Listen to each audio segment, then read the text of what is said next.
दोस्तों, देश की जनता एक बार फिर उम्मीद लगाए बैठी थी। किसानों को राहत मिलेगी, मिडिल क्लास को सुकून मिलेगा, युवाओं को नौकरी का भरोसा मिलेगा। लेकिन सवाल यह कि क्या मोदी सरकार का बजट जनता की उम्मीदों पर खरा उतरा या फिर एक बार फिर सपनों को आंकड़ों की चमक में छुपा दिया गया है। दोस्तों, फाइनेंस मिनिस्टर निर्मला सीतारमण ने 9वीं बार खुद बजट पेश किया है। मोदी 3.0 का ये 2026-27 का बजट उम्मीदों पर जनता के उतरा।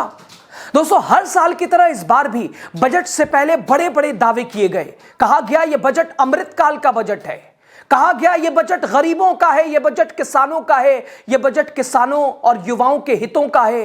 लेकिन जब बजट की परतें खुली तो हकीकत सामने आ गई। देश का किसान जो दिन रात खेतों में पसीना बहाता है, उसे इस बजट में फिर मायूसी हाथ लगी है। सरकार ने कृषि बजट में सिर्फ मामूली बढ़ोतरी दिखाई है, लेकिन महंगाई के हिसाब से देखें तो असल में खर्च घटा है। दोस्तों, देश का किसान जो दिन रात खेतों में पसीना बहाता है, उसे इस बजट में फिर मायूसी हाथ लगी है। सरकार ने कृषि बजट में सिर्फ मामूली बढ़ोतरी दिखाई है, लेकिन महंगाई के हिसाब से अगर देखा जाए तो असल में खर्च घटा है। ना एमएसपी की कानूनी गारंटी मिली है, ना कर्ज माफी का कोई जिक्र है, ना ही फसल बीमा की खामियों पर कोई चर्चा है। उधर दोस्तों, देश का युवा है जो हर साल लाखों की संख्या में डिग्री हाथ में लेकर दर दर भटकता है, उसे इस बजट में सिर्फ स्किलिंग के नाम पर भाषण मिला है। सरकार ने कहा हम स्टार्टअप को बढ़ावा देंगे, लेकिन सवाल यह कि स्टार्टअप में नौकरी कितनी मिलेगी? सरकारी नौकरियों की भर्ती क्यों रुकी है? पेपर लीक होते हैं तो भर्ती नहीं निकलती और बजट में सिर्फ सपने दिखाए जाते हैं। युवाओं को क्या मिला है? किसानों को क्या मिला है? दोस्तों, कोरोना ने सिखाया था कि स्वास्थ्य पर निवेश कितना जरूरी है, लेकिन इस बजट में स्वास्थ्य बजट जीडीपी के मुकाबले बेहद कम।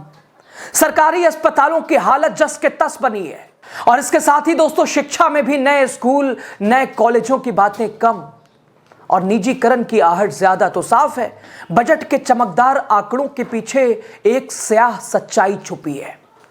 सरकार इसे विकास का रोड मैप बता रही है, अमृतकाल, विकसित राष्ट्र का, और उसी ओर एक कदम। लेकिन देश का किसान, देश का युवा, मिडिल क्लास, वो अपने आप को ठगा हुआ महसूस कर रहे हैं। बजट सिर्फ एक दस्तावेज नहीं होता, यह देश की दिशा तय करता है। लेकिन जब उम्मीदें बार बार टूटे, वादे हर साल दोहराए जाएं और हकीकत जमीन पर ना बदले, तो सवाल उठना लाजिमी है, क्या यह बजट अमृतकाल का है या जनता के भरोसे के साथ एक और धोखा है?